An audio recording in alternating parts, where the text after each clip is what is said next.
When an AI agent fails a complex task, the reflex is usually to assume the digital brain just isn't smart enough yet, and that we have to wait for the next generation of massive models to fix it. But look at this comparison chart. A recent Stanford study found that feeding the exact same language model the exact same test can result in up to a 6 times performance gap. That variation doesn't come from the model's internal weights. It is driven entirely by the orchestration code wrapped around it. In this framework, the large language model functions as a calculation engine, a CPU that remains inert until integrated into a wider system. This diagram illustrates the computing analogy. The AI's context window functions exactly like fast but limited RAM. We can expand this further. External databases act as the hard drive, giving the system long-term memory, while tool integrations operate like device drivers, allowing the central processor to manipulate the outside world. Tying all of this together is the harness, the coordination layer that determines exactly what the CPU sees, when it acts, and how it persists state between tasks. Simply prompting a static model is no longer the main constraint.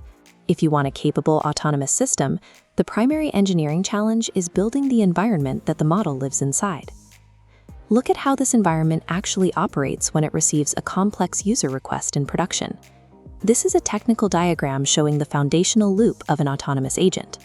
The model makes a call, executes an action in the environment, receives feedback, and checks its stopping conditions before looping again.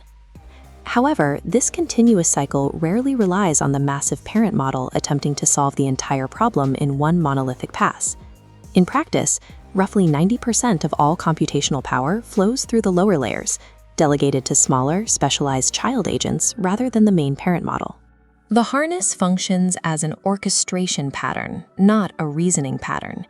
It actively decomposes large tasks, delegates the pieces, and runs strict verification loops on the outputs before returning them to the top level.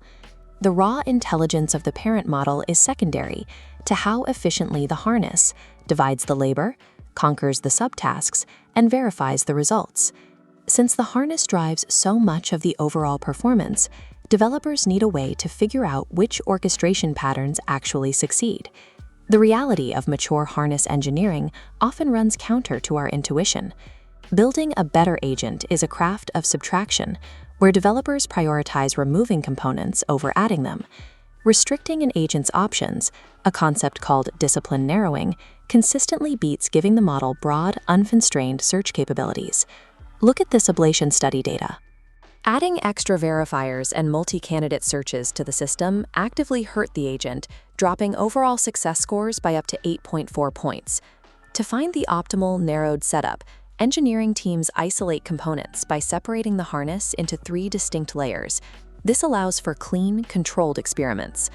This 3D stack isolates the backend, the runtime charter, and the natural language agent logic at the top.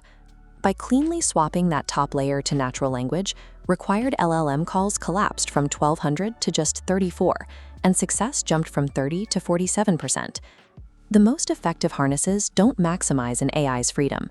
They use easily swappable natural language to ruthlessly restrict the model to a narrow, disciplined path. These highly pruned multi-agent systems are already out of the lab and handling complex workflows in the real world today. Here is the sequence diagram for a real coding agent.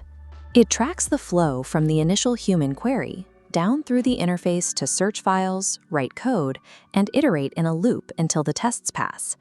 This architecture easily generalizes beyond coding.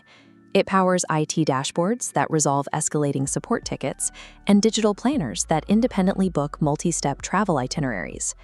As these deployments scale, a dynamic tension emerges between the underlying model and the harness. Every component of a harness encodes an assumption about what the model cannot do alone. For example, earlier iterations of Anthropic's Claude needed context resets to avoid getting stuck. When Opus 4.6 improved its internal capability and stopped needing them, engineers simply deleted that harness feature from the architecture. As foundational models get smarter, the harness must constantly shed this dead weight. It serves as a stable interface that survives the continuous upgrading of the raw intelligence underneath. Advancing AI is no longer a waiting game for the next frontier model.